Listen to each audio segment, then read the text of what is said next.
So we already have some people asking, hey, where's the best skiing in Massachusetts? We'll tell you, but we're also going to tell you where the best skiing is in New England.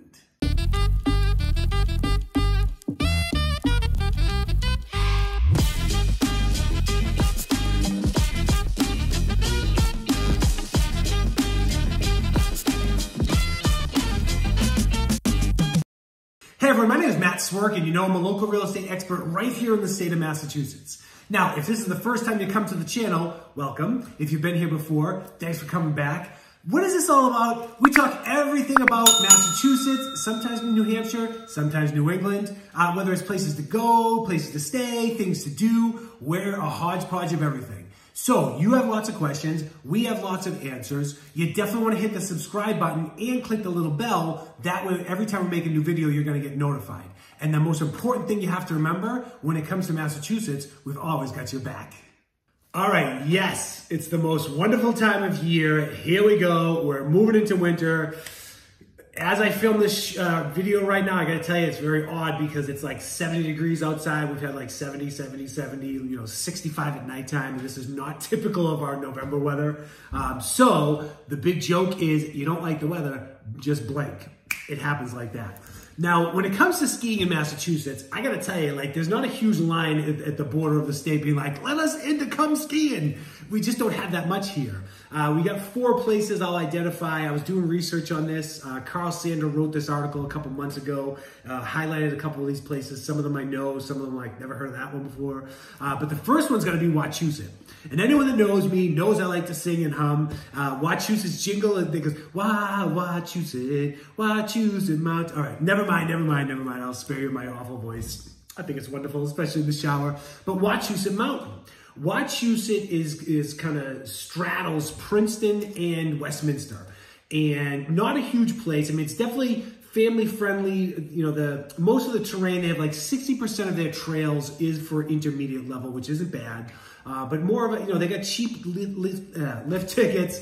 It's about an hour from Boston. You know, they got some good snowmaking machines out there. So definitely they have 8 lifts. That's going to keep things moving. So Wachusett, pretty decent place to go visit. Definitely has a nice winter wonderland theme. You know, they have Wachusett Lake, and you know, it's a beautiful place to go check out. You know, most of these places that are in the mountains with skiing, absolutely beautiful because of the terrain. So definitely Mount Wachusett, that's the first one we'll identify. Second one we're going to bring up is Jiminy Peak. Now, Jiminy Peak, they have a very efficient lift system. They got a 6-passenger high-speed lift that goes up. Really good for kids. They have great kids activities and kids programs. A little bit further out to travel. It's really good for beginner skiers. They have about 45 trails are suited for newer skiers.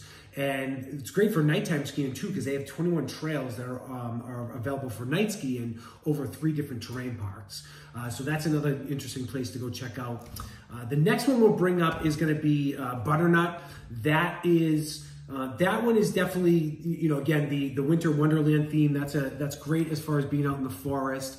60% of their trails are more for intermediate skiers, where 22 of their trails are more in the blue or up. This place actually has one of the best snow tubing parks. They have over 11 lanes. So if you're into snow tubing and don't want to go skiing or snowboarding, this is a really good place to go.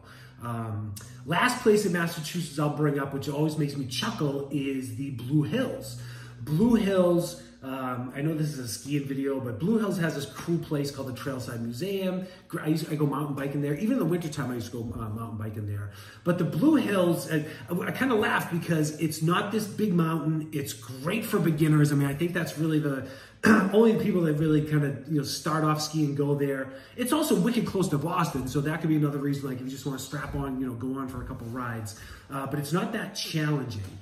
So like I said, Massachusetts is not this mecca or mega.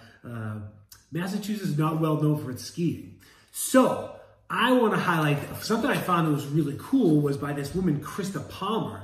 Now, Krista wrote this article that basically, for Ski Magazine, right? So, you know, they got some street cred there, Ski Magazine. This actually comes from over 5,000 skiers across the United States had voted and ranked some of our New England ski resorts as the top 20, right? So I'm going to rip through some of these. I'm not going to give you a commentary on most of these. I'll sprinkle my 2 cents in on 2 of them that I know pretty well. But Vermont definitely takes the cake as far as ski resorts. So Smuggler's Notch up there in Vermont was ranked number 2 for the best resort. So I thought that was pretty cool.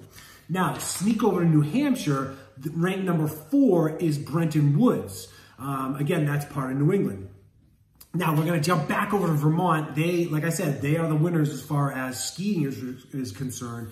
They have Killington Mountain ranked number 6, Mad River Glen ranked number 8, Jay Peak, that was ranked number 12. So I got to stop at Jay Peak because I've been up there, have some interesting stories with Jay Peak. But Jay Peak is awesome for the family. For those people that don't ski, they have this, I think it's called, I forget the name of it. It's a water park up there that's inside their resort. Oh, I think it's called the Pump House. Yeah, the Pump House or the Pump Station. Really cool. They got a lazy river. They have, all kinds of things for the kids. So that's really fun. I spent New Year's up there. That was really awesome. They had fireworks, at the mountain like many places do. But just because of the size of it and where the resort was, it's like the fireworks right in front of you. So that's, anyone that saw the 4th of July video knows I love fireworks. Now, another place that ranked number 14 in New Hampshire is Waterville Valley. The reason I'm going to park on this one is I went to school at Plymouth State, not too far from there. I used to work at a restaurant there. Waterville Valley, what a cool place this is. I mean, you drive into this road, you drive in, you're going, you finally open up to this amazing area. It's its own little community that's there. Wachusett Village, it's got a skate park there. I mean, the mountain is right there, all kinds of restaurants, just a really, really cool place. So I wanted to just kind of throw that out there. We don't want to get too deep onto this. As I'm talking about, the skiing, I'm starting to get cold. Even like I said, it's 70 degrees as we make this video in the beginning of November. But that's just a couple things about skiing. All right, there you have it. This was a fast one. I can't, what am I going to say? Yeah, this one you get on the terrain, you go up, you come down, you go up, you come down. Right? It's kind of like Planet Fitness. You pick things up, put them down. Anyway, so if you made it this far in the video, thanks for watching us. I got to share a little story from yesterday. I was literally shopping and I had a guy walk by and I was like, "You're that guy from YouTube." And I'm like, "Yeah, the only Massachusetts?" He was like, "Yeah." And it's so funny because Sir, if you see this video, call me. My number's going to be popped up here. I feel really awkward because I was like, I'm shopping with my family and I was like, someone from YouTube recognized me? I'm like, this is just kind of funny. Anyway, if you're coming to relocate here, you're looking to visit, you want to know things about skiing, definitely reach out to us. We have a couple ways to get in touch with us. We'll get back to you as soon as possible. We appreciate the support. We have so many people that reach out that sometimes things get scattered all over the place. So if you don't hear from us at one place, hit us on another and we'll get back to you as quick as we can. We really appreciate it. You just have to remember, when it comes to Massachusetts, we've always got your back.